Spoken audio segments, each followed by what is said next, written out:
Halo semuanya, kembali lagi bersama kami di VB TV. Perkenalkan, saya Arya dan rekan saya, Billy. Topik kali ini mengenai istilah yang sering muncul dalam proses hukum pidana, yaitu alat bukti dan barang bukti. Baik Pak Billy, bisa dijelaskan dulu apa yang dimaksud dengan alat bukti menurut KUHP?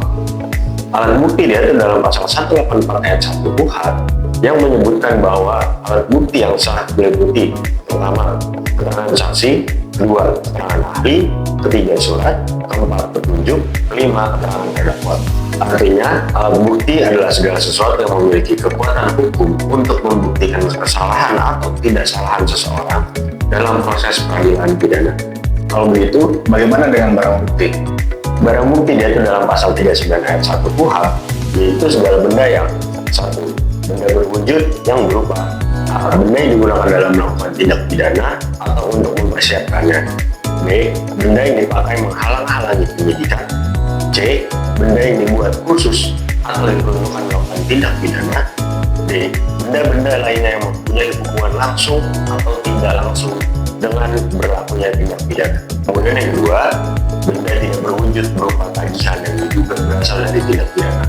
Benda material atau objek dan lain-lainnya yang tidak terkait atau tidak ada hubungannya dengan tindak pidana dan bukan berupa barang bukti. Barang bukti ini biasanya berupa objek fisik yang disita oleh penyidik, misalnya senjata tajam, uang atau dokumen palsu, atau barang dari kejahatan. Jadi, apa perbedaan dasarnya Pak Billy? Perbedaannya dapat kita lihat dari beberapa aspek. Yang pertama, dasar hukum. Alat bukti diatur dalam pasal 180 KUHP. Kalau barang bukti diatur dalam pasal 39 KUHP.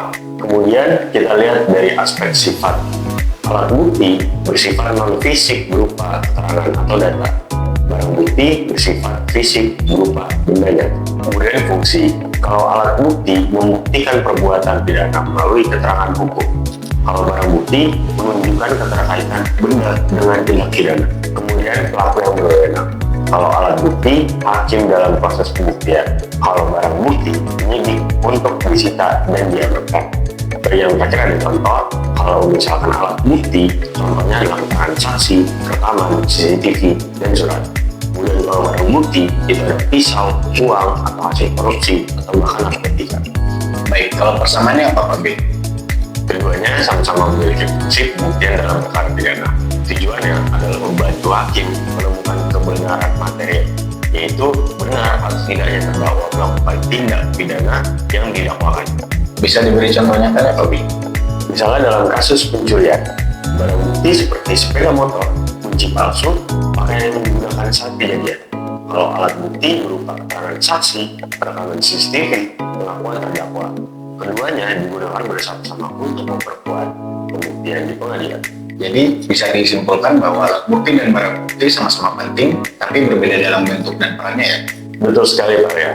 Alat bukti memiliki fungsi untuk membuktikan perbuatan melalui keterangan dan data yang sah menurut hukum. Sedangkan alat bukti adalah benda yang terkait langsung dengan peristiwa pidana.